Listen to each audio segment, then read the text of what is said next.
నమస్కారం మిత్రులారా. ఈరోజు మనం ఒక ఆసక్తికరమైన మరియు చాలామందికి తెలియని చారిత్రక విషయాన్ని మాట్లాడుకోబోతున్నాం. భారతదేశం మరియు ఇరాన్, ఈ రెండు దేశాలు పేర్లు వినగానే మనకు ఆధునిక కాలపు రాజకీయ వస్తాయి. కానీ ఈ రెండు దేశాల మధ్య వేల సంవత్సరాల క్రితమే ఎంతో బలమైన సంబంధం ఉండేదని మీకు తెలుసా? మన ప్రాచీన సంస్కృత గ్రంథాలు, పురాణాలు మరియు ఇతిహాసాలలో ఇరాన్ దేశం గురించి, అక్కడ ప్రజల గురించి చాలా స్పష్టంగా రాయబడి ఉంది.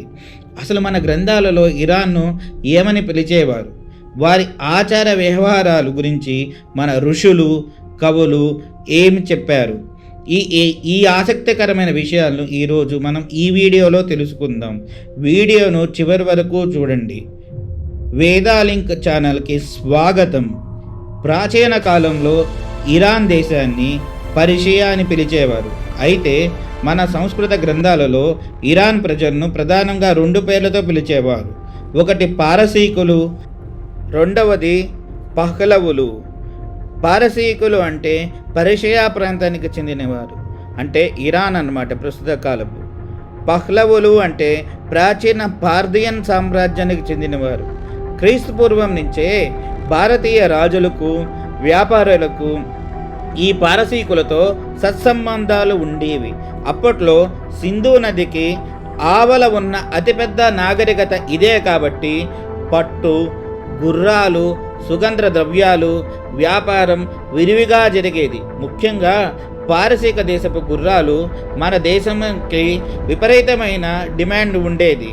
మన ఇతిహాసాలైన రామాయణము, మహాభారతాలలో కూడా వీళ్ళ ప్రస్తావన ఉంది. ఈ విషయం మీకు తెలుసా? వాల్మీకి రామాయణం గురించి తెలుసుకుందాం. వాల్మీకి రామాయణంలో కిష్కింద కాండలో సీతమ్మ వారిని వెతకడానికి సుగ్రీవుడు వానరసేనని నలుదిక్కులకి పంపించాడనే విషయం మనకు తెలుసు కదా.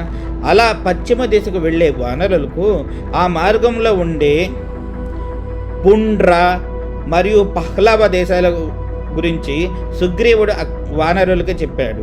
ఇంకా మహాభారతం విషయానికి వస్తే కురుక్షేత్ర యుద్ధంలో పహ్లవులు మరియు పారసీకులు కూడా పాల్గొన్నారు. అలాగే యుధిష్ఠిరుడు చేసిన రాజసూయ యాగానికి కానుకలు సమర్పించిన వివిధ దేశాల రాజుల జాబితాలో ఈ పారసీకుల రాజుల పేర్లు కూడా సభాపర్వంలో స్పష్టంగా కనిపిస్తాయి. మహాకవి కాళిదాసు రచించిన గొప్ప కావ్యం మనందరికీ తెలుసు, రఘువంశం. ఇందులో శ్రీరాముని ముత్తాతైన రఘుమహారాజు చేసిన దిగ్విజయ యాత్రల గురించి అద్భుతంగా వర్ణించారు.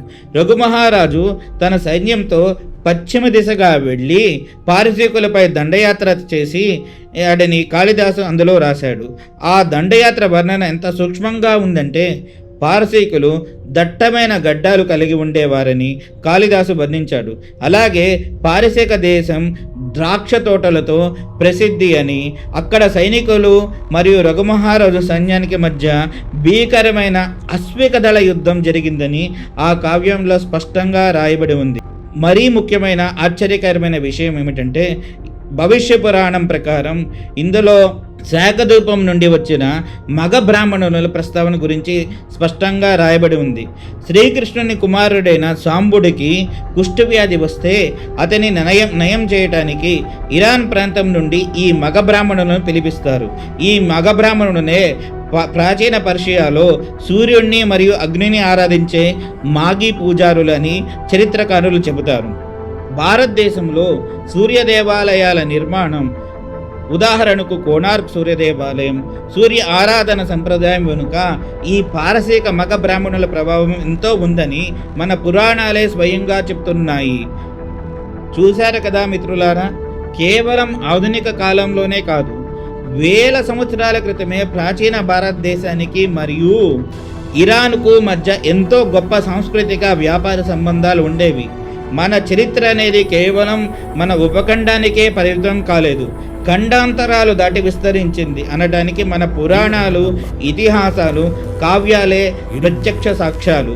ఈ వీడియో మీకు నచ్చినట్లయితే తప్పకుండా లైక్ చేయండి. ఇలాంటి మరిన్ని ఆసక్తికరమైన చారిత్రక విషయాలు కోసం మన ఛానల్ని సబ్స్క్రైబ్ చేయండి.